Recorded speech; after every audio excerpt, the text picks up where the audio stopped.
Mbah Syai Syafi'i itu cikal bakal kan dari Ki Ageng Griping. Mangkang iku nduriyah dari Mbah Syafi'i, nduriyah dari Ki Ageng Griping. Di sini menurut cerita itu di sini mengembangkan agama Islam karena masih zaman penjajah Belanda, juga terus mendirikan ini pondok. Mungkin awal-awalnya nggih lingkungan sekitar sambil mengajarkan agama, sambil buka desa sini. Oh, berarti pertama kali yang membuka Desa sini Mbah Syafi'i di Ndondong. Dulu kan hutan belantara, hutan alas.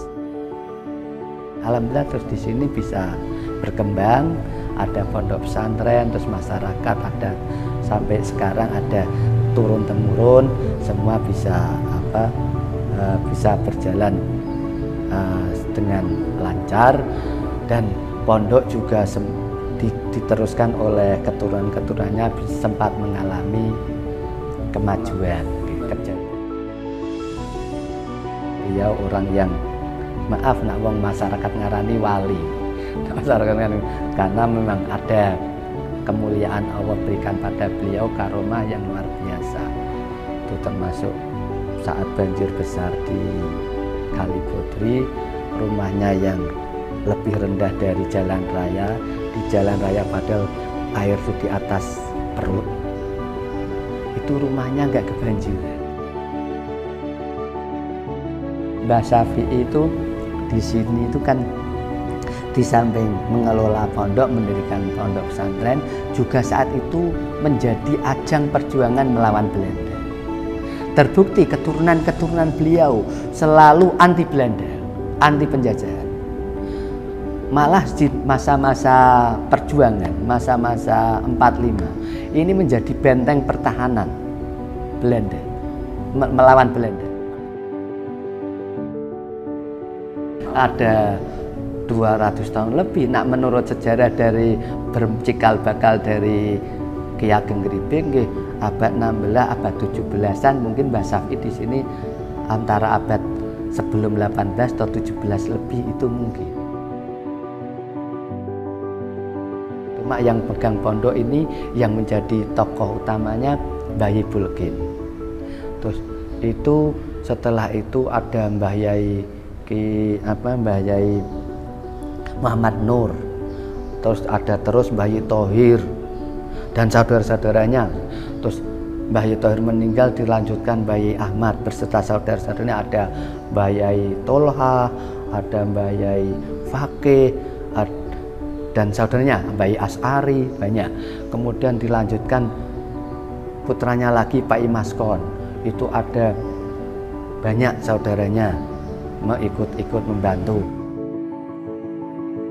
Ada Pak Yai Sanusi, Pak Yai Mubaidah, Pak Yai Atfal dan sebagainya. Terus yang terakhir, terus selanjutnya terus ayah saya, adik Pak Maskon. Pak Maskon meninggal sekitar tahun 76-an, 77. Terus diteruskan ayah saya, masih banyak saudara saya yang membantu. Itu terus kemudian diteruskan lagi oleh kakak saya, Pak Imamun Abdul Aziz, terus meninggal lagi, terus sempat terjadi jeda kevakuman, terus baru kemarin nih sekitar tahun 2014-2013 keluarga musyawarah bagaimana ini pondok sangat eman-eman, perlu diuri-uri, mempunyai sejarah yang panjang luar biasa, sudah menelurkan ulama-ulama hebat, juga menelurkan para, tidak hanya ulama, para wali, ada wali-wali, ada wali Mbah Safa, ada Mbah Soleh Darat, ulama juga wali wah. Maka ini perlu diuri, terus dirembuk, terus sepakat sudah kita lanjutkan kembali.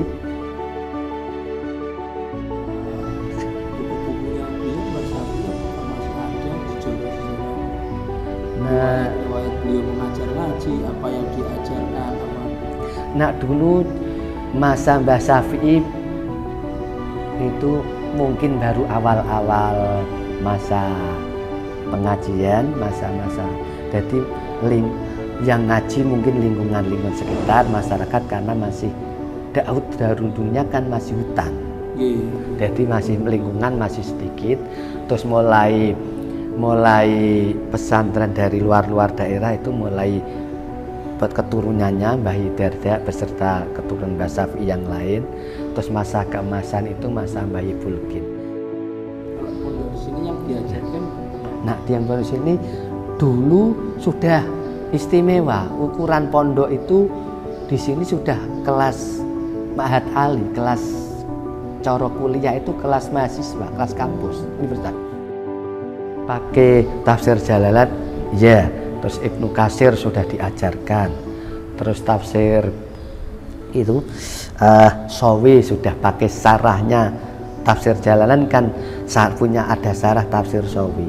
Malah zaman Mbah Bulkin itu yang tafsir Quran itu sudah menggunakan tafsir Ruhul Bayan disampaikan, diajarkan. Padahal menurut orang tua itu kitab itu bahasanya tidak murni bahasa Arab, sudah ada pakai bahasa Persia. Jadi lebih kuno lagi dan lebih sulit lagi. Subhanallah, itu sudah sampai diajarkan. Ketika ngaji tafsir, ngaji Bukhari itu disampaikan dengan beserta sarahnya.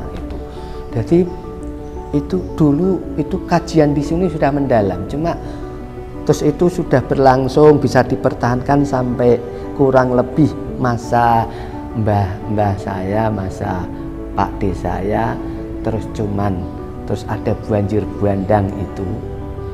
Banjir bandang tahun 75. Pos asrama rubuh, ada santri yang meninggal.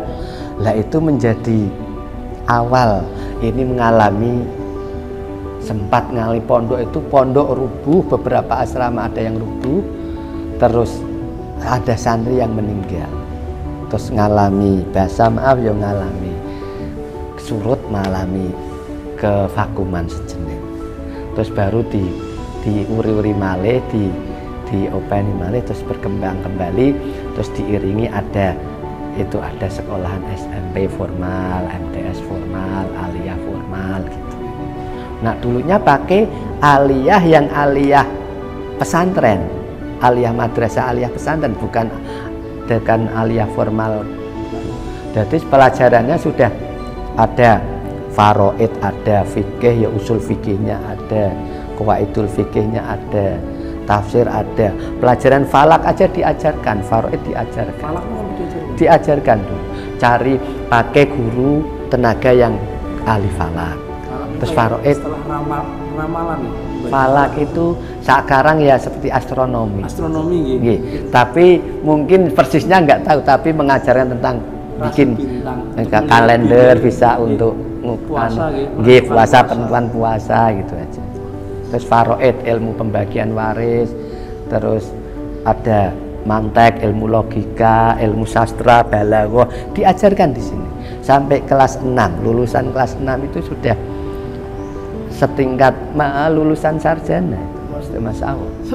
Pelajarnya sudah sangat luar biasa. Itu padahal pada tahun-tahun itu masih di tahun-tahun PKI masih berkecamuk. 1950-an ya Pak. Nggih. 50 sampai 60. Sebelum itu nggih. Terus 48. Periode 48 ke 60. Nggih, mbah saya itu sudah diajarkan. Zaman Mbah Bulkin sudah pengajiannya luar biasa walaupun belum ada klasikal. Zaman dulu ngajinya kan masih ngaji apa istilah sorogan Bandungan. Maaf, Bandungan itu ngaji yang kiai membacakan, menyampaikan, santri semua menyemak sambil menulis, ngafsai istilah sekarang, ngafsai, nulis, mana arti yang belum tahu ditulis artinya sambil di-i'robi. Itu zaman Mbah Bulkin masih seperti itu. Terus sorogan, santri yang membaca, kiai atau para guru-guru yang mendengarkan, nanti yang salah ditegur, diluruskan, betulnya seperti ini. Jadi seperti setoran gitu. Jadi santri diajari cara membaca kitab yang benar, juga santri menyemak bacaan kiai, bacaan guru, terus nanti yang belum tahu ditulis, yang belum tahu ditulis. Kadang ada keterangan-keterangan kiai ditulis di samping atau di bawah. Itu ternyata itu berjalan. Nah terus mulai zaman setelah ini mulai ada klasikal, itu ada perkelas klasikal, sudah mulai zaman ini, zaman 60-an itu, 60-an ke sini. Sebelum itu masih ngaji coro kuno, maaf coro kuno. Dari pondok saya berharap dengan adanya kita menggali cerita sejarah Mbah Syafi'i dan para keturunannya yang beliau orang-orang soleh, paling tidak kita bisa mengambil pelajaran, meniru perilaku beliau, mengambil pelajaran dari perjuangan beliau. Jadi paling tidak anak cucu itu duriah semangat kembali untuk bangkit, semangat berjuang dari berbagai sisi kehidupan. Nah yang pesantren santri ya semangat belajar, sungguh-sungguh belajar, mengkaji kembali kitab-kitab yang dulu sempat diajarkan oleh para leluhur, kita buka kembali, pelajari, pahami dengan sebaiknya. Yang di dunia pendidikan yang formal juga belajar sungguh mengembangkan pendidikan formalnya. Ada sekolah-sekolah formal yang ada SMP dibangkitkan kembali biar bisa maju. Yang di dunia kerja ya kerja yang sungguh-sungguh, jadi orang sukses yang bisa ikut mengembangkan peninggalan Mbah Syafi'i. Ada lembaga pondok, ada sekolahan, syukur-syukur membangun perekonomian yang lebih maju.